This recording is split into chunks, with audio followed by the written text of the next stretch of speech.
Hi friends, welcome to tech travel Telugu. Friends, ఇది Hero Xpulse 204V rally edition. మా friend అయితే ఈ vehicle use చేస్తున్నాడు. సో చాలా మోడిఫికేషన్స్ అయితే చేయించాడు. మైలేజ్ ఎంత వస్తుంది ఏంటనేది మొత్తం అతని మాటల్లోనే విందాము. ఓనర్షిప్ రివ్యూ అనుకోవచ్చు. So welcome.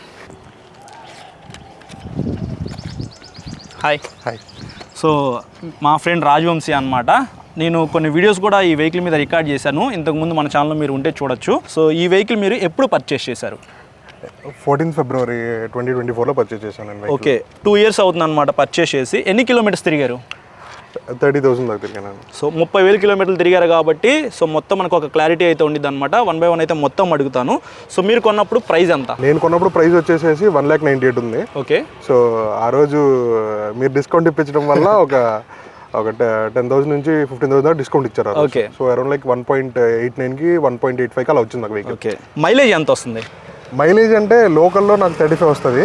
ఒకవేళ మనం హైవేలో కానీ లేదా ఆఫ్ రోడ్లోకి వెళ్ళినప్పుడు కానీ కొద్దిగా వేరియబుల్లో, ఇప్పుడు హైవేలో అయితే నాకు 40 అట్లా వచ్చేస్తుంది. ఓకే, అంటే లోకల్లో యూసేజ్కి అయితే మాత్రం మీకు 35 కిలోమీటర్స్ అనమాట. హైవే మీద యూజ్ చేస్తే 40.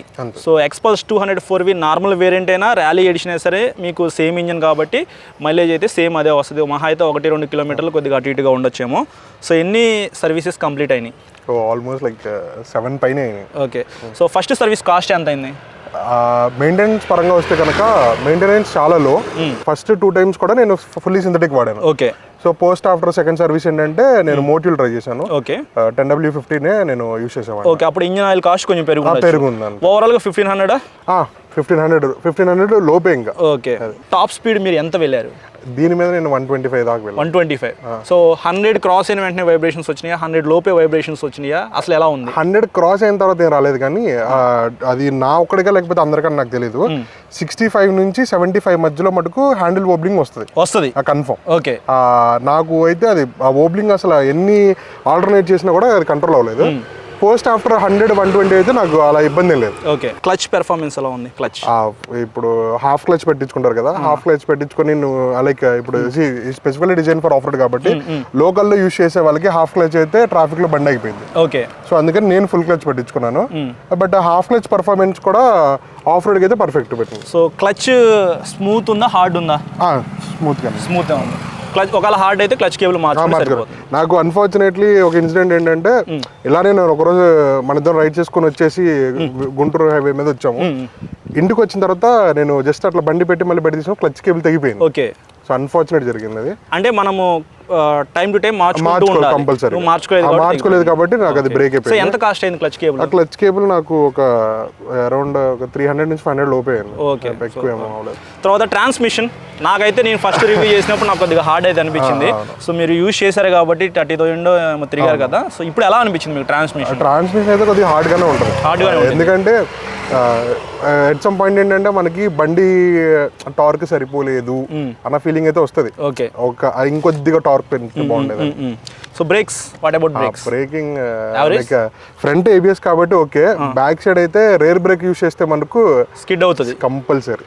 సో ABS ఉంటే బాగుంది. ABS ఉంటే మటుకు చాలా బాగుండేది. ఇంకొకటి, ఈ రోడ్డు మీద చాలా వెహికల్స్ అయితే వెళ్తున్నాయి కదా, సో కొద్దిగా డిస్టర్బెన్స్గా ఉండుండొచ్చు. Sorry for that.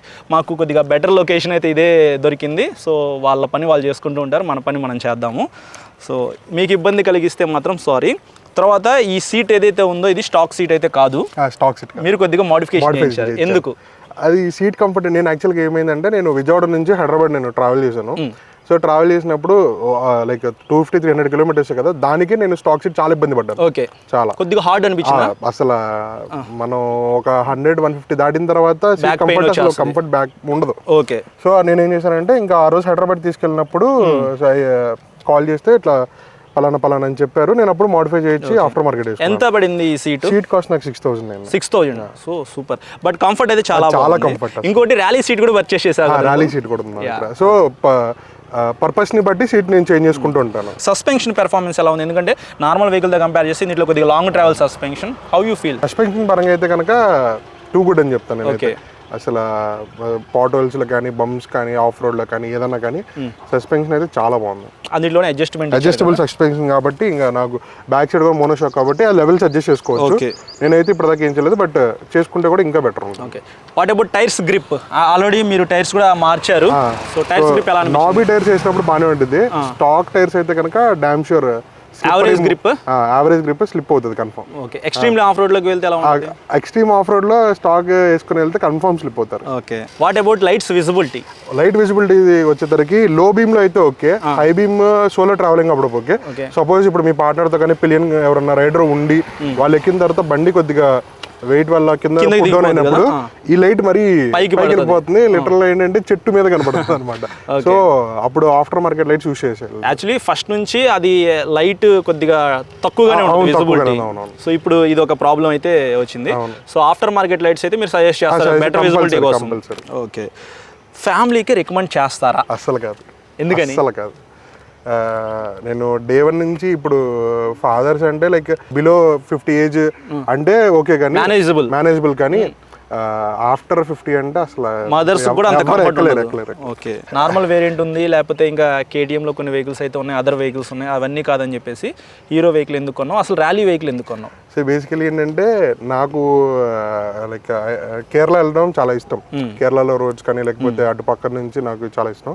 సో అప్పుడున్న సెగ్మెంట్లో ఏదన్నా లైక్ అడ్వెంచర్ ర్యాలీ ఇప్పుడు బేస్ వేరియంట్ చూసుకుంటే బేస్ వేరియంట్ నేను కూర్చుంటే కంప్లీట్ కాళ్ళు మరి ఫోల్డబుల్ అయిపోతున్నాయి. ఓకే, బాగా. సో ఇదైతే కొద్దిగా నా హైట్కి కొద్దిగా కంఫర్ట్ ఉంది. At the same time travelling పరంగా, ప్రైస్ పరంగా, మైలేజ్ పరంగా అన్ని ఏ సెగ్మెంట్లో చూసుకున్నా కూడా అఫోర్డబుల్ ప్రైస్లో టిక్ మార్క్స్ పడతాయి అన్నిటికీ. సో ర్యాలీ ఎడిషన్ అనేది ఇతను హైట్ ఉన్నాడు కాబట్టి కొనుక్కున్నాడు, తర్వాత మెయింటెనెన్స్ కానీ మైలేజ్ కానీ రిపేర్స్ అన్ని తక్కువ ఉండిద్ది కాబట్టి చూస్ చేసుకున్నారనమాట. సో మీ పర్పస్ని బట్టి కూడా మీరు చూస్ చేసుకోవాలి. మీకు ఈ వెహికల్లో బాగా నచ్చిన ఫీచర్ ఏంటి? సస్పెన్షన్ బాగా నచ్చిందా? ఓకే, సో నచ్చింది నాకు నచ్చింది అంటే ఏంటంటే టార్క్ మిస్ అయింది. పర్ఫార్మెన్స్ పరంగా అసలు ఓకే, ఒక 120 దాకా వెళ్ళిందే హ్యాపీ అనుకుంటాం కానీ ఇంకొద్దిగా టార్క్ ఉంటే బాగుండే. అంటే ఇప్పుడు ఎక్కడన్నా కొద్దిగా ఉంటే పుష్ అవుతుంది అనుకున్న మూమెంట్లో మనం ఆగాల్సి వస్తుంది. ఓకే, సో అక్కడ తప్ప రిమైనింగ్ అంతా. ఈ వెహికల్లో మీకు ఏదైనా మిస్సింగ్ ఫీచర్స్ అనిపించినాయా? మిస్సింగ్ ఫీచర్స్ అంటే ఫస్ట్ వచ్చేసేసి రేర్ ఏబిఎస్ లేదు. ఓకే, వైజర్ కూడా ఏంటంటే కొద్దిగా బెటర్గా ఇస్తే బాగుండేది. దీనివల్ల ఏంటంటే ఇప్పుడు లాక్ చేసేటప్పుడు కానీ ఏదన్నా చాలా వరకు కవర్ అయిపోతుంది అది. ఓకే, సో ఒకవేళ ఈ బైక్ కాకపోతే ఇంకా వేరే వెహికల్ ఏది చూస్ చేసుకునే వాళ్ళు సెకండ్ ఆప్షన్ కింద? Definitely KTM 250 or 390? I will go for 390. Okay, nice. కంటిన్యూగా ఎన్ని కిలోమీటర్స్ ఈ వెహికల్ మీద ట్రావెల్ చేశారు మీరు? 400. కంటిన్యూగా 400 కిలోమీటర్స్. ఏదైనా ప్రాబ్లం అనిపించింది ఆ 400 కిలోమీటర్స్లో? అప్పుడు స్టాక్ వేసింది కాబట్టి, స్టాక్ సీట్ ఉంది కాబట్టి బ్యాక్ పెయిన్ కంఫర్ట్ అదొకటే ప్రాబ్లం, అది మెయిన్, అది లేదు.